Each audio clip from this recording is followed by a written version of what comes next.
My name is Molly, I'm 32 years old, and I'm married to Justin, who's 35. He works in an office, while I'm a freelance fashion designer, working from home. In the beginning, my career was unpredictable, filled with small bursts of excitement, but everything changed when I landed a major project with a substantial paycheck. The success allowed Justin and me to move into a high-rise luxury apartment, a place I had always dreamed of living. Since it was my idea to move into such an upscale place, I agreed to cover the rent out of my own pocket. Justin was thrilled with our new home, and I thought we had a bright future ahead of us. I never could have imagined what would happen next. One day, Justin came home with his mother, Betty. She was 65 years old and had been living alone since her husband passed away 3 years ago. "Hi, Molly." "Hi, Betty. It's been a while. What's going on?" "Well, she wants to live with us," Justin said, clearly uncomfortable. "Why?" I asked, surprised. Justin explained that her house was getting old and she wanted to move to a better place. With limited funds, she asked if she could stay with us for a while. "Oh, I see." I understood the situation, but I wasn't exactly thrilled. Our apartment felt like a cozy haven for the two of us, and I wasn't close to Betty. The thought of having her move in felt like having a stranger in our home. "Please," Justin pleaded, taking my hands. "Her house is falling apart. I'll encourage her to find a new place soon." Okay," I reluctantly agreed, thinking it would only be for a short time. A month later, Betty moved in. "Thank you so much for letting me stay in such a fantastic apartment." "No problem, please make yourself at home," I said, forcing a smile. But just as she settled into her room, she turned to me and asked, "Sorry to dive right in, but may I borrow some money?" "Money?" I replied, stunned. She had barely unpacked her things and she was already asking for a loan. I was taken aback by her straightforwardness. "Right, I've been seeing the doctor a lot lately, and it's been expensive. I just need a little help, please." "How much are you asking for?" "Around $300 for now." Given her age, I figured it was normal to have some health issues and medical bills could easily pile up. "All right," I said, pulling out 6 $50 bills from my purse and handing them to her. Not long after, Justin came to me for advice, his tone uneasy, which made me wonder if it was about Betty again. "You know, we should get a new car," he said out of the blue. The suggestion was so unexpected that I nearly fell off my chair. "What do you mean?" "We just bought a car 2 years ago." "Yeah, but it's too small. I think we should get a bigger one." I was baffled. The car was perfectly fine for the two of us, or 3, including Betty. Why did he care about the size? "I mean, my mom doesn't like it." "Why?" "I don't understand." I couldn't fathom why Betty would complain about a car that had nothing to do with her. She wants something more luxurious, like a Mercedes. What? I was completely lost. "That's ridiculous. We can't afford a car like that." Who had the money to change cars for such a trivial reason?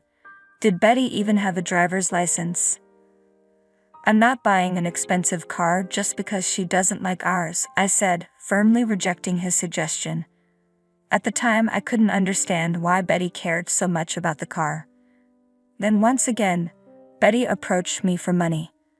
"My medical bills have gotten more expensive, and I'm falling behind on payments. Could you help me out again?"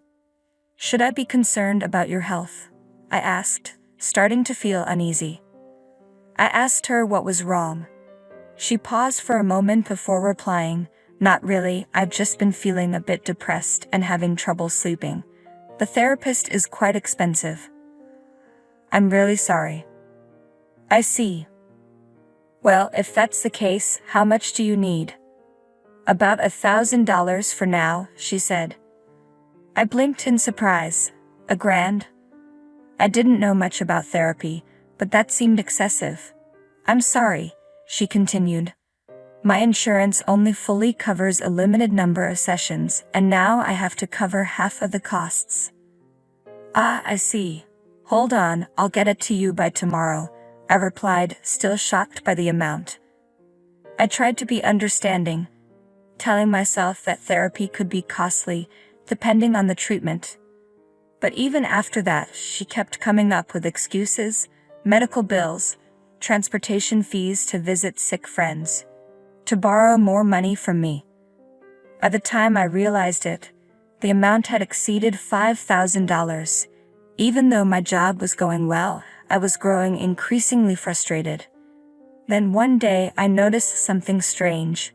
Curiosity got the best of me, and I decided to take a peek into Betty's room. What I saw left me speechless. Designer bags and wallets were neatly arranged on the shelves. I was flabbergasted. I thought she didn't have money. How could she own such luxurious items? She had borrowed so much money from me, yet she had all this expensive stuff. I started to grow suspicious about Betty's so-called medical bills. A month later, she approached me for money again, asking casually as if it were nothing. "Can you wait a moment?" I replied, deciding that this was the time to confront her. I called Justin over, who seemed oblivious to the situation. "I want to take this opportunity to ask you, Betty, what exactly are you using the money for?" "Molly, what's going on?"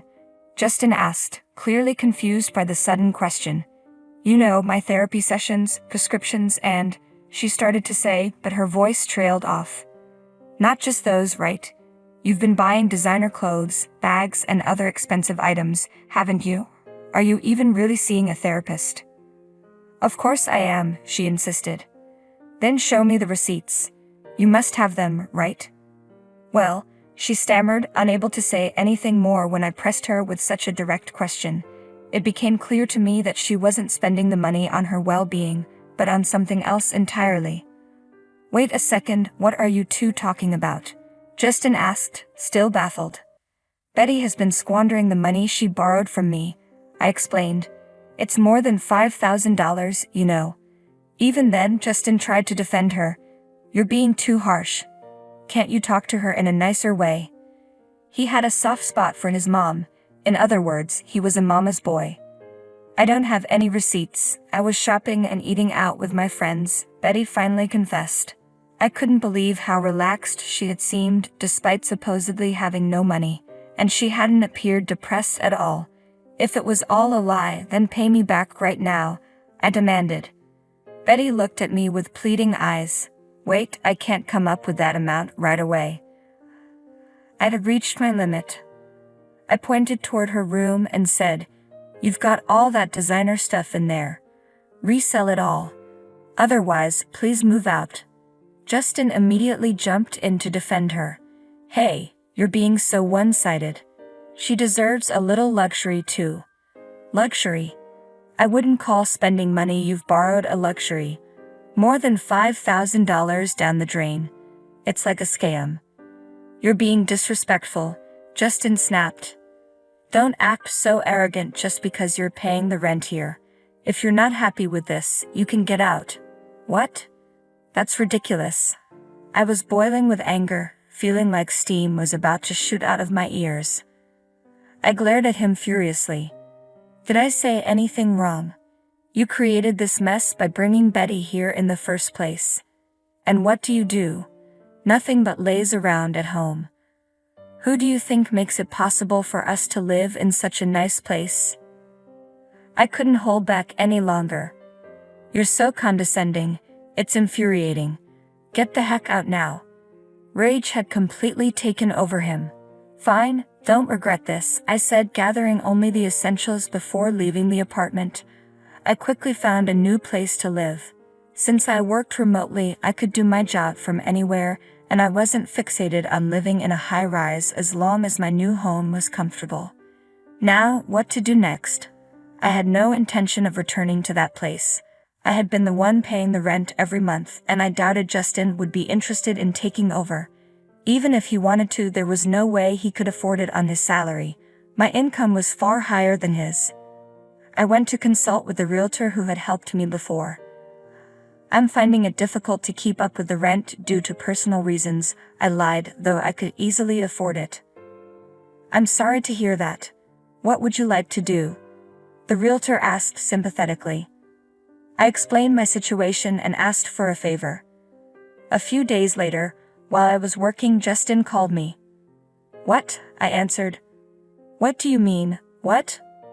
What have you done?" "We've been told to move out because the lease was cancelled." "Yes, I asked the property agent for permission to break the lease," I replied calmly. "I don't live there anymore, so I have no reason to keep paying the rent. Don't you understand that?